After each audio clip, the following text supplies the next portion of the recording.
Hey, everybody. Hi, I'm Jimmy. I'm an alcoholic. Wow. Hey, I got to hear what a blast we're having. What a slam we're having. I got to hear Gary. Gary was right on, man. He gave a great talk. He was fantastic. And then I got to hear Gina. Unbelievable. I thought this is like my soul sister. The girl's an absolute nutball. When she first started, she's nuts. I'm hearing about her drinking and her using, and she doesn't have any money. She's telling my story. And then within a 40-minute talk, she transforms into this mature woman, an absolute example of sobriety, strong and spiritual. And I thought, I'm in a deep hole here. I'm in a deep hole. I'm never going to measure up to these two. Unbelievable. Hey, you know what? First thing I want to tell everybody that's looking, I feel like I'm talking to a bunch of postage stamps. I see a few of you alive, but mostly at postage stamps. Hey, you know what? First thing you folks all need to know, number one, I did not always look like a cop. This happened to me. I got old. This was a punk rock haircut. Listen, I lived in West Hollywood. I'm so thrilled. Thank you, Philo. I love Philo because Philo loves AA and I love AA and I love anyone who loves AA the way Philo and I love AA. And I love that Jackie G. She loves AA and our leader and all the other hearts going up. Listen, I lived in West Hollywood. I want to tell you all about it. But this was a punk rock haircut in 1979 when I got it. I was like a rebel. All you folks, all these older folks, your parents, were running around with the long hair, these hippies. And let me tell you, I was high and tight. It was blue, black for a while and orange. And I just stuck with it. I've been rolling, sporting this over 40 years now. I morphed from a punk rocker. By the time I was in my 30s, I started looking like a cop. Everywhere I go, people think I'm a cop. I do the Skid Row panel downtown, Skid Row Drifters. I did it for years. And the guys would tease me every time, every week, every month that I came. They'd say, you're the only guy, Jimmy, we know. You couldn't score drugs down here if your life depended on it. You look like a cop. I'm like, it's a heavy cross to bear, man. Anyway, look what happened. Now, I don't even really look so much like a cop. I've gotten so old. I'm 61 years old. I've gotten so old, people think I'm an old military guy. Everywhere I go. I was just at LAX 2 weeks ago. I go through the TSA and the guy says, what are you, retired military? I'm thinking, I've never been in the military. I did a short tour in the Salvation Army, but I don't get any credit for that in here, anywhere, really. No stolen valor for me. Anyway, I think something just bit me. I don't know what's going on. Hey, I love AA. I love being here. This is my favorite. Hey, as much as those two were great, Gina, she was spectacular. I took her number. I'm going to have her come speak for us out in Malibu. Anyway, and as great as Gary was, I'm not too cool to tell you folks, this is my favorite part of any meeting. When I'm talking, right? I sit through hours. In my home group, it's an hour discussion meeting. I sit there and suffer through 55 minutes. I have no idea what anybody's talking about. I'm just waiting for my 5 minutes because, I always seem to get a little something out of it. So what are we doing? What are we talking about? Should I tell you about West Hollywood? The first thing I want to tell you about is I didn't always look like a cop. I do love AA. I got sent to these awful AA meetings. I got sent to AA. And you know what? First of all, I want to tell you this before I forget too. I am so pathetic when it comes to tech stuff. If I don't have, let me show you here. If I don't have this kind of calendar, if I don't use this kind of calendar, I space out everything I do. I put it all in my phone. Don't ask me how it happened. I'm speaking at 3 meetings today, 3, 5, and 7. So, and listen, if I didn't get the reminders from the other 2 people, I'd have spaced them out. I don't know. If my phone doesn't ring me properly, I need a lot of help in that department and a lot of other departments. So, when I was 15 years old, I needed help from Alcoholics Anonymous. I got sent when I was 15 years old to Alcoholics Anonymous by the state of Pennsylvania. That was in 1975. In 1975, the state of Pennsylvania sent me to Alcoholics Anonymous. I had to go to 16 meetings of AA because during the first 6 weeks, I was living in a place called the Coots Home for Wayward Boys. And not that I'm a criminal, I was more of a nuisance. But I got sent to AA. And back then, you had to be a known and convicted town jackass to get sent to AA. But I had to go to 16 meetings, and I wasn't the only teenager. And the reason I got sent to AA, I've been arrested 11 times for drug and alcohol-related offenses. A little bit of, selling weed, but that doesn't count. Anyway, we're not going to talk about that at the A&A meeting. What was I telling you?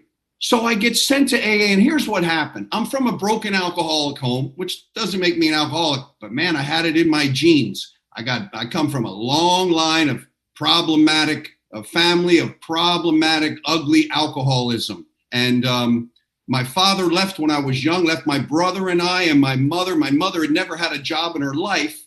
And so I was on my own. She had to get a job, and I was absolutely unsupervised, and I was wild. There was something wrong with me. And, unlike every other speaker that you'll hear, when you hear the male speakers around the universe, they all were, fantastic athletes. They were athletes in high school. When in high school, they were fantastic athletes. Did you guys see Dr. J was in the house? I saw him on one of the postage stamps. Anyway, listen, they're either athletes. I always heard it in AA. Even when I got to AA, everybody was all the men were great athletes, or they were academics. They went to college and they, found out about drinking in college, or they were artists, guitar players, rock stars. I wanted to be a rock star. Look at me. I look like a cop. It was never going to happen. Plus, I can't sing, don't write music, can't play the guitar. Could never get along with bandmates, tone deaf, and like the Deftones. Anyway, so anyway, I showed no promise in anything but like burglary my whole life. I had nothing going for me. I'm tall, but I can't jump, not good at sports. And everybody seemed to have something going. But your speaker tonight, or today at 3 o'clock, 3 to 4, had nothing going. That Gina thought she was a loser. I was like, damn, she's my idol. I'm the biggest, dumbest loser I ever knew in AA. But she was pretty loosey too. Anyway, look at her now. And look at me now. Man, I don't measure up. This is awful. At least I don't hear any boos. Thank God. Thank God there's no, everybody's muted. Because I'm not getting any vegetables thrown at me. There's no booze. There's no crosstalk. That's my favorite thing about AA. No crosstalk. When I start talking in AA, people are quiet. I start talking in my own home. People leave the room. My dog leaves the room. So I love AA for all the airtime I've gotten. Anyway, my thing was I was unsupervised and I wasn't good at sports. I was a poor sport. I was okay at sports, but I was a poor sport. If the older guys picked on me or said something, I'd want to fight and get beat up. And, but I discovered drugs and alcohol when I was a kid. When I finally found something I was good at. And I used to, my thing is, I didn't like school. I really didn't like school. And I know I'm not the only person here in West Hollywood and all over the town and the world. I'm not the only guy who didn't like school. My thing was I like to go to the school. I like to go up to the school in the morning because that's where the action was and the money. And my thing was I would bum money in the morning from the girls heading into the school. As they were coming into school, I stood right at the double doors open up, and I would hit every girl every day 4 years, starting in junior high school. Hey, got a nickel, got a dime, got a quarter. And that's how I got money. Back in the 70s, I'd get $2.50 worth of nickels and dimes, and I'd leave the campus at 8:30 in the morning. And, I had a couple of buddies go with me, or I had some friends from out of school, real dumbass losers like me. Anyway, that we would meet behind the liquor store at 8:45 in the morning. And back then I'd have a guy get us a run. Hey, could you get us a run? And I'd see the same people coming through every few days.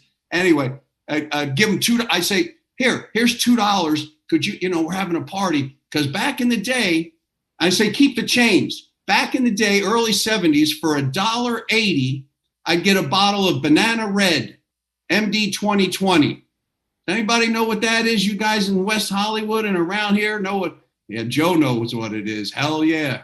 Ross knows what it is. Those of you who don't know what MD 2020 is, I will tell you.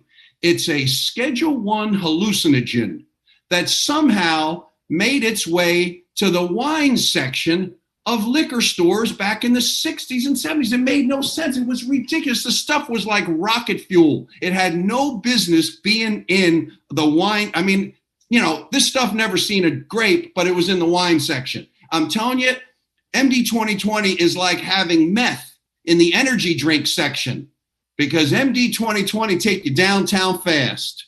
It was just unbelievable. And I was on the MD 2020 diet. Lose 3 days in 1 week. And that was my thing. And sometimes, I was already in trouble. I've been arrested 11 times within a few short years, and I was constantly in trouble. So even early on, I'd have to try and maintain. I'd try to not get in trouble. And the MD 2020 took me, into sometimes a very scary place. So a lot of times I would take it easy. $2.25, I get a 6-pack of 16-ounce Colt 45. And, it doesn't make me a big drinker, but when you're, everything I drank had a number. MD 2020, Colt 45, Old English 800, Bacardi 151.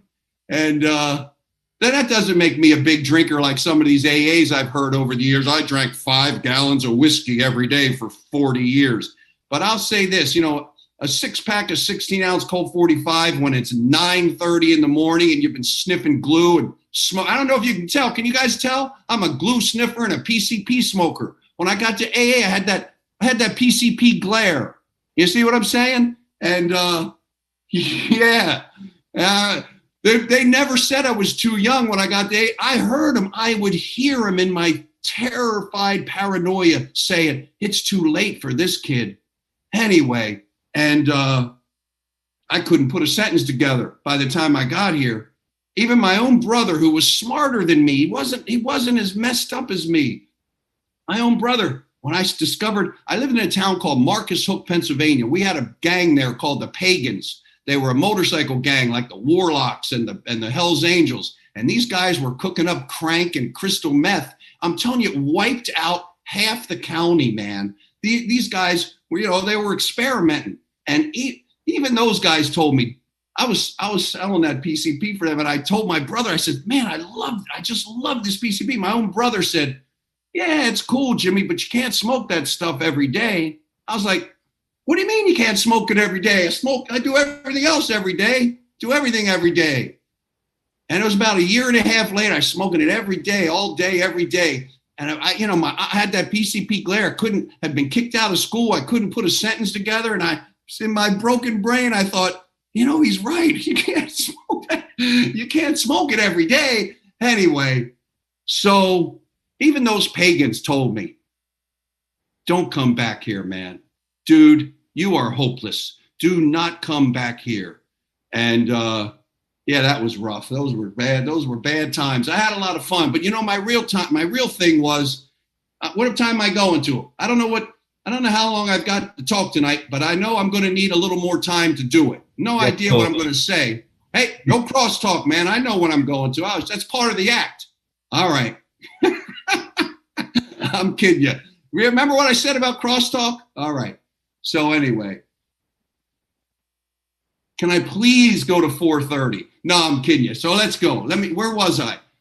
Okay. So where was I? So, my real thing was keg parties. Man, those were my thing. And Gina hit it. She said, I never had any money. And that was my thing. I never had any money.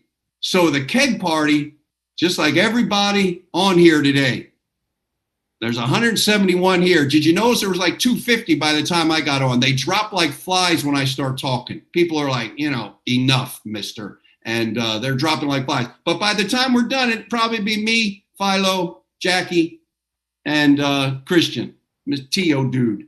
It'll be the 5 of us. I'm going to wear you folks out. Then I got to go do it a couple more times. But I got electrolyte drinks, man. I'm ready to go.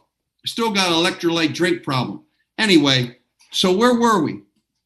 Keg parties. If somebody's having a keg party, you don't need any money. I sneak in. I know how to sneak in anywhere. I can get over any fence, and I'm in the keg party. I hear about it, so-and-so's house, 7:00 on a, Saturday night. I'd be there at 5:15 with a pitcher, pitcher ready to go. I'm the first one there and the last one. I used to be the last one to leave until bad stuff would happen. I go right to the keg. I'm the first one there, and I drink like somebody's trying to steal it from me. I open my throat, and I fill that keg, and I don't care who's still, I don't move. I'm staying right there. People are in line. And, what would happen was over and over, the same sort of things would happen.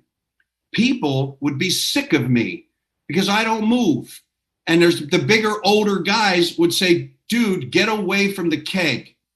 There's other people, there's 50 people in line, and I'm drinking because I love drinking. There was something about me and alcohol that I just, for a few short years there, man, it was the thing.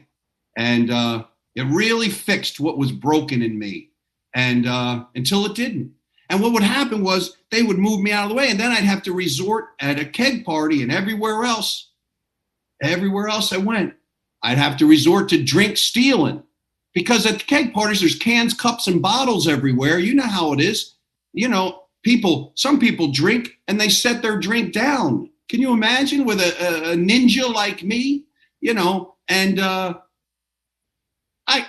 I'm cross-eyed drunk. If I can still get up, I'm not very drunk. I'm not drunk enough if I can still get up, but I can't see. A lot of times I'm drinking and I can't see. So I'm grabbing everything I can find, cans and cups and bottles. And, I know the trick. Hey, you divert their attention. Hey, did you see that over there? And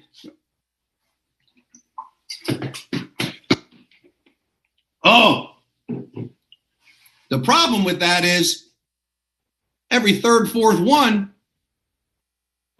cigarette butts, right? Because I can't see. They came out with the brown bottles, and that's just the risk you had to take. So anyway, next thing you know, people hate drink stealers. I'm kicked out of the party. I've been caught stealing drinks. Kicked out of the party. I've been beat up so many times by little dudes and chicks, and I'm home. I'm stumbling home. I don't know what happened. I'm cross-eyed drunk. I tell this story as if it was one time. It happened over and over and over again. I'm alone. Instead of being at the party with a bunch of people, I'm drunk and I'm alone. And I don't know what happened, but I'm bleeding. And I'm walking home in the frozen Pennsylvania winter. Anybody else here drink in the cold? Anybody know what it's like to drink in the freezing cold? I've been arrested in the snow with no shirt on. That's how I drink. And I can't get in my house. My mom locked me out because I wasn't supposed to be out. I snuck out. I'm locked out. I'm afraid to wake her up. So I'm sleeping in her car. And I come to in the morning. And I don't know what happened, but my whole crotch is on fire. My whole inner thighs, from my knees all the way up to my navel, all through my inner thighs, is burning, raw, red skin. And I think, what happened? Who was I with? A stray dog? I mean, what happened to me here? And then I'd smell my pants, and I'd see a ring around them, and I realized, I must have walked home with frozen piss pants.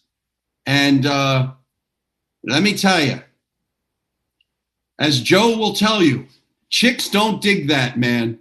Chicks do not dig the guy with the pissed pants. And I'm that guy in my little neighborhood at my school that has to hear on a Tuesday, because I don't go to school on a Monday.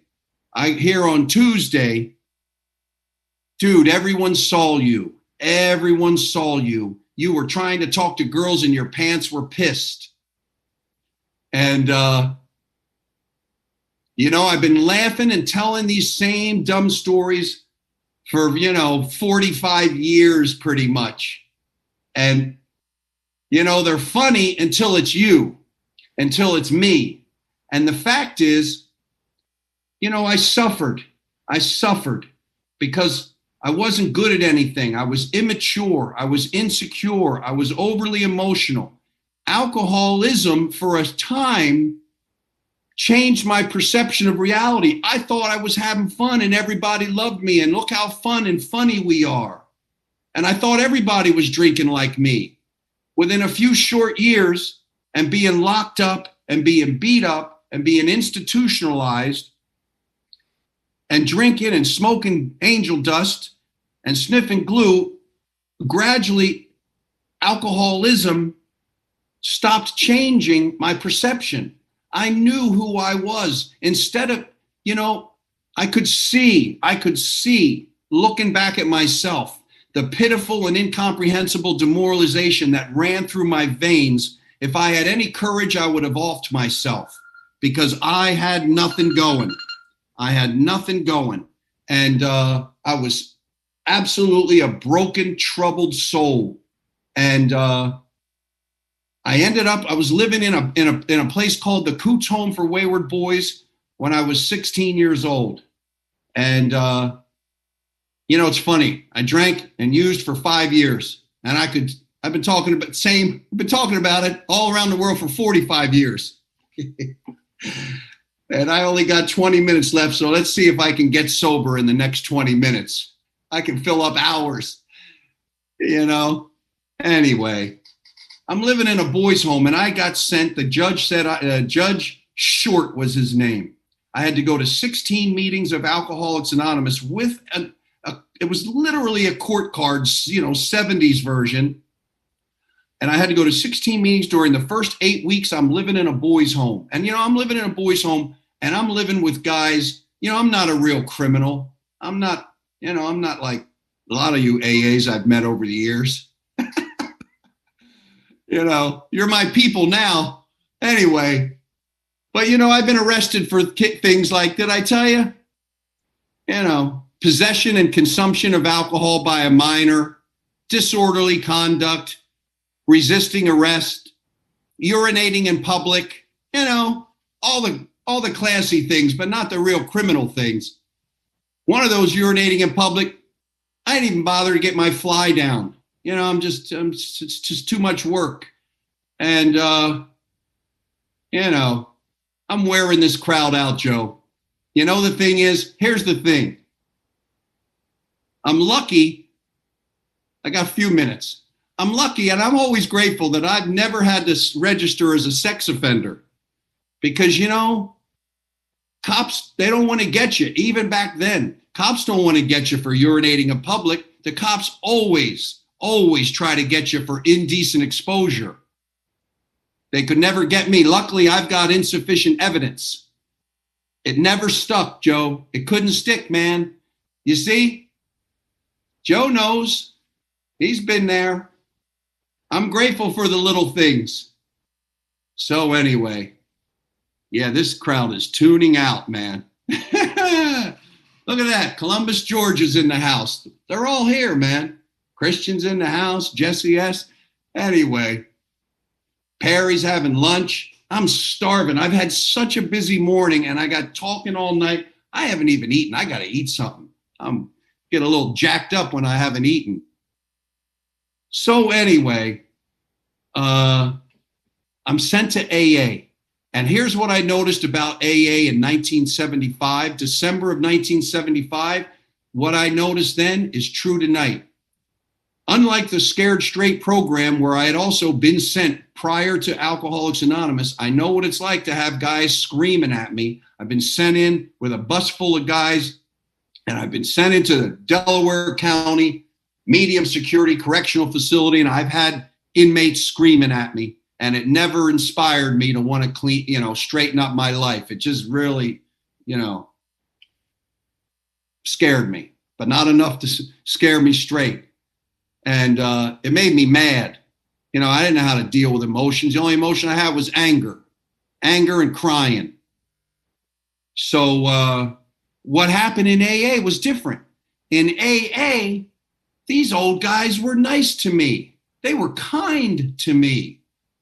They welcomed me to AA. No one ever said I was too young. No one ever called me a drug addict. These guys were kind and loving. They gave me rides. They offered to pick me up. They gave me rides, drove me back home. They gave me back to the Coots home. And they came into the Coots home. Like H and I was coming in and I went out. They gave me rides. They gave me cigarettes. They'd give 2 or 3 cigarettes for the road, the old AA guys. And on the weekend, after 4 or 5 days, they took us out for pie. After the meeting, they'd sit around talking AA and they bought me pie, sitting in like a Howard Johnson's or something. I'm so old, these kids are looking around. What the F is a Howard Johnson? Anyway, Horn and Hard Arts. So anyway, here's what the old guys said. They said, kid, you are so lucky. You are so lucky to know about this AA. This is what I remember. You're so lucky to know about AA at your age. These old guys would say, I wish I'd have known about AA. I was qualified at 15, just like you, 16 years old. My life would have been different. I wish I'd have known. I wouldn't have. This is what the old guys would say. I wish I'd have known. I wouldn't have lost my family. I wouldn't have had to spend time in prison. My life would have went different. In fact, the old guys said, kid, you stick around this AA. These old guys were like in their 30s or something, I think, 30s or 40s, a lot younger than I am now. And they said, kid, you stick around this AA. You can't imagine how good your life will be. And I remember thinking, how can you even say that, man? You don't even know me. You don't know me. I'm a loser. I'm a real failure. I had the opposite of the Midas touch. Everything I touched turned to crap, and I knew it. Bad things happened around me. I felt like a jinx. I laugh and I talk, but, tragic, traumatizing stuff occurred during my 5 years of drinking. My best friend, I don't have time to go into it, but my best friend, after smoking angel dust with me, he wasn't even a druggie like me. He was a drinker like everyone. And I turned him on to that PCP, and I found out the next day he went that morning and went and walked in front of the Metro liner. I lost my best friend at, I was 15, he was 16. And I knew when those old guys said, stick around AA, good things would happen. I knew I couldn't be like them. They were kind. They were generous. They were giving and loving. They talked about God, and they were happy. And I knew I couldn't be like that. And you know what?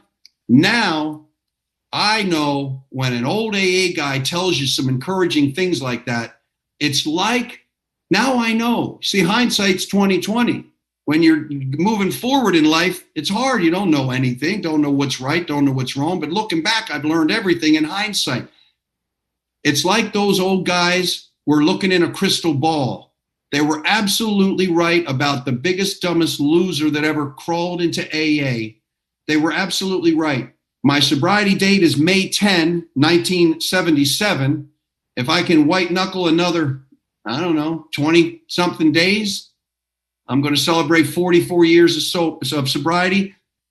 I was sent to AA, and subsequently 5 other kids in my neighborhood were sent to AA. None of those kids, including my friend Eric Hagman that walked in front of the Metro liner, none of my friends lived to be 30 years old. My friends died of heroin overdoses. My friends died in car crashes. 2 kids on the same street within a year of each other.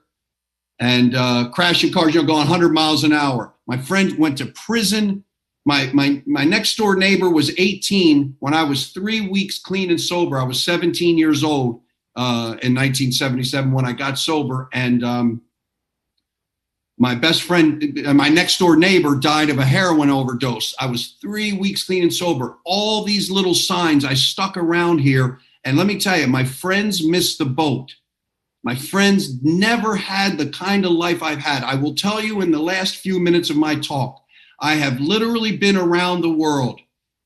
I've been around the world. I've been a business owner for over 30 years. I've been a homeowner for over 30 years. I've had more friends than I can keep in touch with. I've had more love and more support than I could ever take advantage of. And it's not because I'm smart.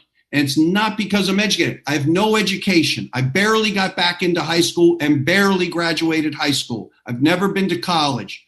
I don't know anyone. I'm immature. I'm insecure. I have no skills, but I got power from my membership in Alcoholics Anonymous. I sucked up the power of the human experience, the little slice of humanity, all the little collective wisdom, or all the enormous collective wisdom in our little AA meetings. And I learned how life works. And I stuck with people that taught me the things I wanted to learn. And I want to talk about West Hollywood. I've been around the world. I've had more friends. I got a plan for living over 80 years old that absolutely works. It absolutely works. And I got all this collective wisdom. When I go to an AA meeting, I get reminded who I am, who I really am, and where I really come from. One of the most important ways I can treat my alcoholism is to remember that I've got it. And the way that I remember that I've got it is to stay active in the mix, because this is where I get reminded. These little hours, I get reminded of the plan for living. I get reminded how it works. I get to hear from others what's working in sobriety. I get to see in others what's not working. I've been inspired by the triumphs of the human spirit that I hear in Alcoholics Anonymous meetings. And I've been given strong lessons by the agony of relapse of my brothers and sisters who I have loved. I have had best friends. I went to the Super Bowl 19 with a guy who I loved, Les Luzzi. And they found Les Luzzi, and he had, 5-7 years sobriety, whatever it was. And he got so successful in AA and so successful from a down and outer to a stockbroker. And they found him dead in some prostitute's apartment in Beverly Hills, man. And so I learned from my brothers. I learned from relapse. AA says we had to fully concede to our innermost selves. And I've learned. I know who I am. I know the girls, somebody was talking, Gary was talking about thinking about drinking on his 30-year sobriety. And another girl, 31 years, thinking about drinking. Listen, I know it's still in me. It isn't alcoholism. I got it. I still got screws loose. I know that's hard for you folks to believe, but I still got a few screws loose. You know what I learned from Zoom? I've been on this Zoom like everybody else over a year now. You know what I learned? I never knew it. I got a forehead. I could sell billboard advertising. Look at that thing, man. I never knew that. I never saw it. It's an angle here. It's awful. It ain't easy, man. I love AA. Let's talk about West Hollywood. I got 10 minutes, but I'm probably going to go 15. I don't want to hear any comments. I want to talk more. I'm getting a lot out of this. I'm feeling better. I'm going to change the format up, right, Philo? I love this Philo, man. Love this guy. Yeah, we change it up. It's just an hour. An hour, 15 minutes maybe. So anyway, listen.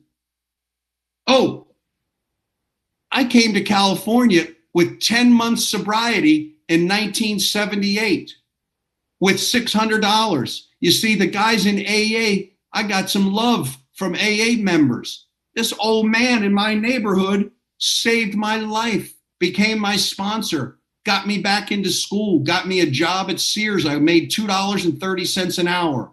And I got some courage. I saved $600. And just like Gary talked about, I got courage. I'd never been anywhere, but I got courage in Alcoholics Anonymous. I could show you on a map. At 17 years old, I'd been arrested 11 times. And if I showed you on a map, all 11 arrests were in the same 4 square blocks of where I grew up. I'd never been anywhere. I lived across from the school. I was just pathetic and never been anywhere. But in AA, I got courage. And I saved $600. And I thought, maybe if I don't drink and I don't use, maybe there's AA out in California. Maybe AA's got my back. And I want to tell all the newer people, because I know there's some new people here tonight, people you haven't met yet. If you don't want to drink, you're new to AA, you want to try this not drinking, you don't want to drink, you want to go to AA and try AA, let me tell you, all around the world, there are people that are absolutely rooting for you. You haven't met them yet. They are rooting for you. There is power in the people that are rooting for you. And just like the book promised, you will surely meet some of us as you trudge the road of happy destiny. I know people all around the world. I know people in AA all around the world, and they've had my back. And because I'm not self-made, I'm not smart, I'm not educated, but I got power.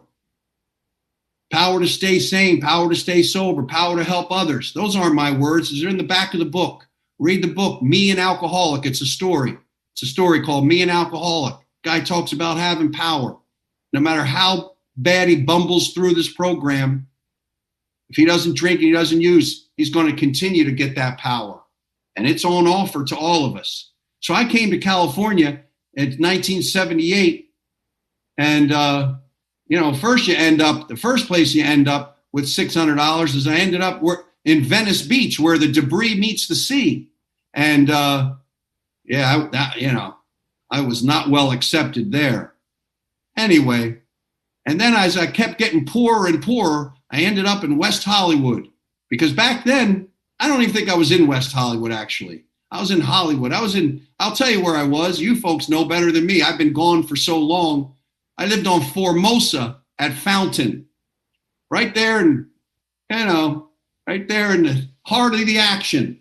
But man, I had fun. It was the cheapest place in town. It was cheap. You start at the beach, you quickly realize West LA is a little cheaper. Miracle Mile's even cheaper than that.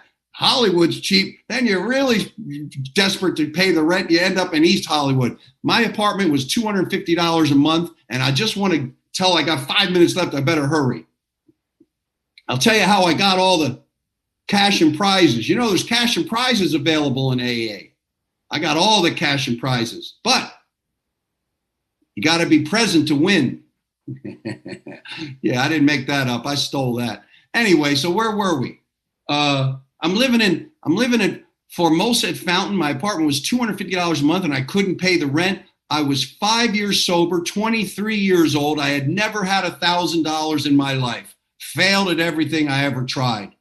And I'm living in West Hollywood, can't pay the rent, failed a bunch of jobs. I had a cycle, 125 cc Yamaha Enduro motorbike with no license tags. And, anyway, I better hurry. I don't know why I'm spacing out, but here's what happened. I had two newcomers on my floor. I had newcomers on the floor. I was on the floor too, but I was in the bedroom because it was, my place. So because I was active in AA. I didn't have anything else going. I'd been fired, worked at Sears, got fired from Sears. I got fired because I used to go to all the punk rock shows down there at the Starwood. I used to go to the Odyssey Disco on Monday nights. Man, I got a lot of action out of there. And I used to go to I was in AA. I was at all the Architects of Adversity and Fountain and Fairfax. I'm from that old school, man. I learned, and I learned well. The guys that didn't drink and didn't use, the girls that didn't drink, didn't use, stayed alive for the most part. Look at me now, 61. It's unbelievable. I love AA. I owe AA. Anytime, anywhere, somebody asks me to talk in AA, it's the least I can do is tell newer people, this thing works. There's so much love and support and laughter here. It's the best show in town. And I haven't been back to West Hollywood in a long time.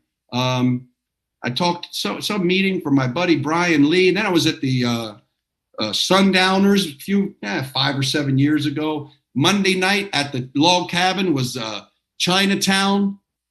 Yeah, I got the hook there. The secretary said, how dare you? She said to me after the meeting, how dare you come here and refer to our people here as talent? I said, there's a lot of talent in this group. I'm having fun. Come on. I'm so harmless. Anyway, so where were we? I got a few minutes left. I got 3 minutes. I better hurry up. I never had nothing. 6 years sober, never had nothing. Couldn't pay the rent. I got the guys that were sleeping on my floor told me about a sales job out in North Hollywood. I literally didn't even know how to get to North Hollywood. I went out to the sales job because an AA guy did the hiring. They hired me. I was salesman of the year, 120 salesmen. I was the best salesman they ever had. You know why? Because I wouldn't let anyone say no. I wore them out, just like I've worn Philo out. Look, he's ready to cut the mic off. I wear people out. They couldn't say no. I had the big trophy that I never got a trophy in sports, got the big trophy for salesman of the year, 6-foot trophy. At 5 years sober, I never had $1,000 in my life. At 6.5 years sober, I bought a house up in Studio City, California. I ended up out there in Studio City, a little cottage. I fixed that up, quit the job, started my own company, Rock Bottom Imports. I sold stickers and pins and posters, hired all my AA buddies. We did trade shows around the world. A few years after that, I sold that house and bought a house in Malibu Beach, California. I still own it today at Zuma Beach. And I've been around the world. And I tell you that not to say, hey, look at me. I got a house in Malibu. It's nothing. Let me tell you why I tell it. It's a reminder what the old AA guy said. You stick around this AA, you'd have no idea what's on offer in your life. Nobody knows the future. You don't know what's going to happen in your life. I'm not self-made. An AA guys told me to apply for a job. An AA guy hired me. An AA guy taught me how to buy a house when I saved my money. My terror, my fear I saved every nickel. And I lived in West Hollywood, and I loved West Hollywood till I moved out to the Valley. Then I moved out to Malibu. Then I moved up to Santa Barbara. Then I went and lived in Asia. I went and lived in Bali. I lived on the island of Bali with my import-export business. I lived on Bali from 1994 to 2011 and rented out my house in Malibu and took on a partner in Chatsworth.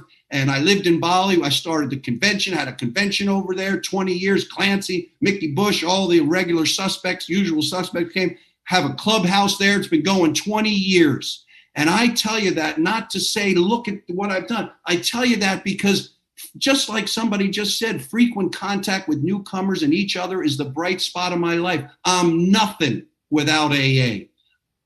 All I need is an hour a day to go to the AA, to be reminded of this plan, to hear the power, and then I go out and try to live it the other 23 hours. I'm overpaid, underperformed, and overpaid. I'll end with this. I got a minute left. In AA, you'll hear things like, you hear lies.